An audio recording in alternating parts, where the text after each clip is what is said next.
I mean, what they're really all about is to destabilize governments. Is that many of these initiatives that are being funded are oriented towards regime change. And Frank, I mean, off the back of this, we're calling for the establishment of a EU Doge to kind of get to the bottom of this. Because one thing that we know is that, I mean, the report, which is even the tip of the iceberg, only looks at just one budget line in the EU budget. We know that value promotion, propaganda, and NGO like funneled into almost every corner of the EU budget. So explain a bit more about why we're calling for a EU Doge and what that might mean.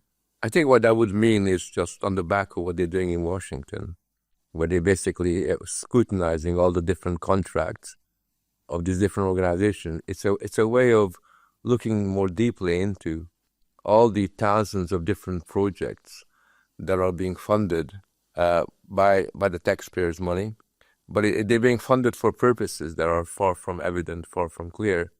And even I'm a cynic. I was surprised by the gall and just the scale of these activities, and just the way in which actually the point that we haven't really brought out yet that is really quite important is that many of these initiatives that are being funded are oriented towards regime change.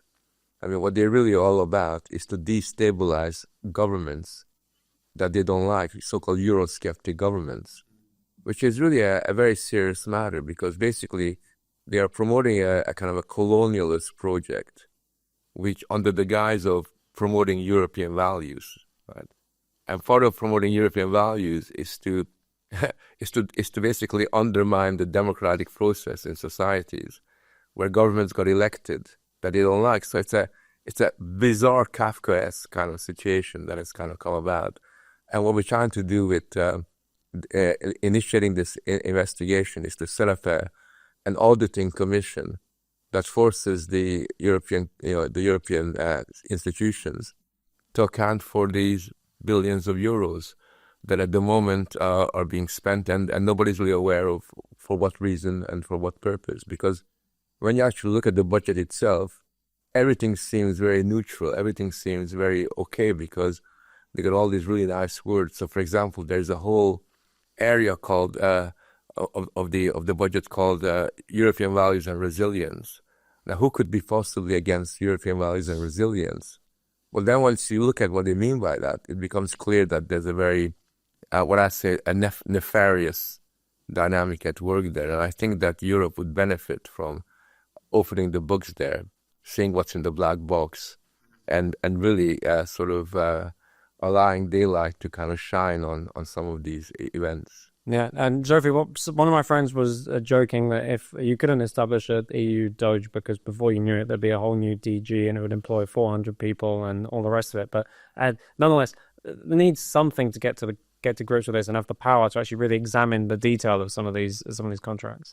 Well, the EU's multi-annual financial framework is being negotiated at the moment. And as a leverage, it would be the best opportunity for member states to force the Commission to establish a new democratic oversight in this area. But obviously, there's the chance to going down on the same road as you described, which is putting so many layers of bureaucracy, thank you, that you at the end of the day you don't even know what you started talking about, what the real items on the agenda is. Yeah, you need the spirit of Javier Milei, don't you? You need the Afuera spirit of there's a small task force dedicated on a short-term basis, not to become a permanent feature of the EU, but to just really bring some of this to light. Yeah, it's a bit like a bit of an anti-mafia task force, where you basically have to work semi-secretly. Yeah, but you need to have the privilege of forcing them to open the books. At the moment, whenever organizations like us in MCC Brussels are trying to find out what's happening, we get fobbed off. We get told there's only so many questions that they can answer. We get told that we haven't got the facts that you need. Yes, it requires time and more time. So we do need a far greater process of freedom of information, which at the moment is more of a myth than reality. Yeah. I'm sorry, just like there's going back to how realistic it is to establish a committee that actually checks the ethical and legal background of these fundings.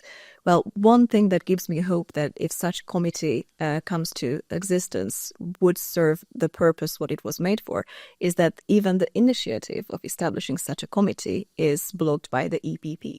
So it's a good sign that there's something in the works there.